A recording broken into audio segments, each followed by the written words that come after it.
係黃善河同你睇天氣，我哋一齊去澳洲睇下。上個月係澳洲歷嚟最溫暖嘅3月，全國平均氣溫較正常高大約2.4度，而南澳更加高接近3.3度，係當地連續2年打破3月平均氣溫紀錄，較舊年舊紀錄高0.4度。雖然澳洲早就已經踏入秋季，但係近日南部地區嘅天氣仍然酷熱。預測聽日亞德萊德天晴，最高氣溫將會升到34度，比起正常高超過10度。隨後2-3日氣溫仍然偏高。跟住睇埋其他城市嘅天氣。墨爾本天晴，悉尼明朗，布里斯班驟雨。惠靈頓、奧克蘭明朗。廣州多雲，澳門明朗，廈門多雲，台北多雲。上海天晴，北京多雲。瀋陽、首爾落雨，大阪、東京落雨。曼谷雷暴，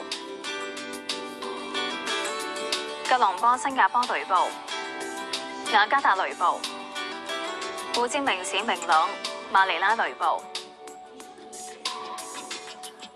孟買天晴，新德里雷暴，卡拉奇天晴。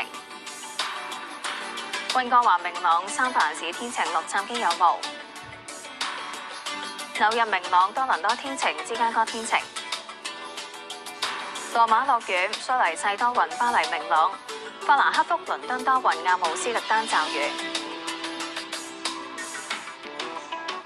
而本港方面，截至夜晚7點半，預測大致多雲，初時有幾陣驟雨，夜晚天氣顯著轉涼。聽朝最低氣溫大約17度，日頭短暫時間有陽光同非常乾燥，最高氣溫大約係23度，吹清勁至強風程度嘅偏北風。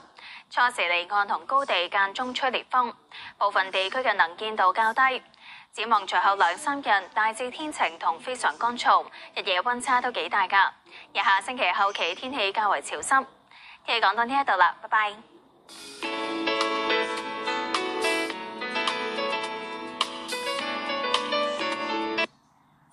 天氣報告係由立橋人壽特約播映。